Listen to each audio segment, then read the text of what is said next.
Shark और चारा मछलियां। अपने शोध के दौरान एक समुद्री जीव विज्ञानी ने पानी से भरे एक बड़े टैंक में शार्क को डाला।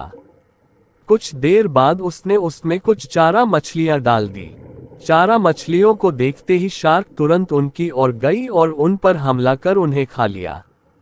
समुद्री जीव विज्ञानी ने कुछ और चारा मछलियां टैंक में डाली और वे भी तुरंत शार्क का आहार बन गई।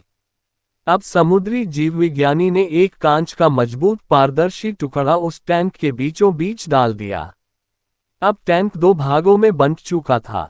एक भाग में शार्क थी और दूसरे भाग में उसने कुछ चारा मछलियां डाल दी। विभाजक पारदर्शी कांच से शार्क और चारा मछलियों को देख सकती थी।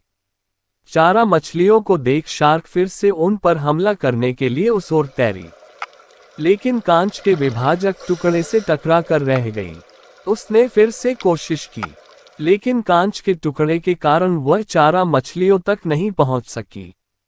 शार्क ने दर्जनों बार पूरी आक्रामकता के साथ चारा मछलियों पर हमला करने की कोशिश की, लेकिन बीच में कांच का टुकड़ा आ जाने के कारण वह असफल रही।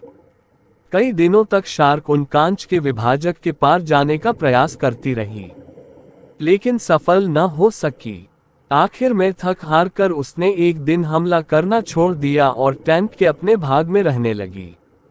कुछ दिन बाद समुद्री जीव विज्ञानी ने टैंक से वह कांच का विभाजक हटा दिया, लेकिन शार्क ने कभी उन चारा मछलियों पर हमला नहीं किया क्योंकि एक काल्पनिक विभाजक उसके दिमाग में बस चुका था और उसने सोच लिया था कि वह उसे पार नहीं कर सकती। तो इस कहानी से हमें यह सीख मिलती है कि जीवन में असफलता का सामना करते करते कई बार हम अंदर से टूट जाते हैं और हार मान लेते हैं।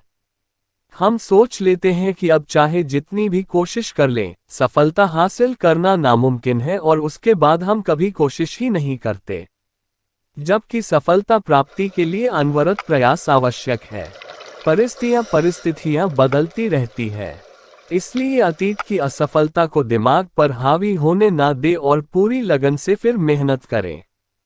सफलता आपके कदम चूमेगी। आपको यह कहानी शार्क और चारा मछलियां, शार्क और चारा मैक्लियर स्टोरी इन हिंदी कैसी लगी नीचे कमेंट में जरूर बताएं और अच्छा लगे तो इसे शेयर भी जरूर करें।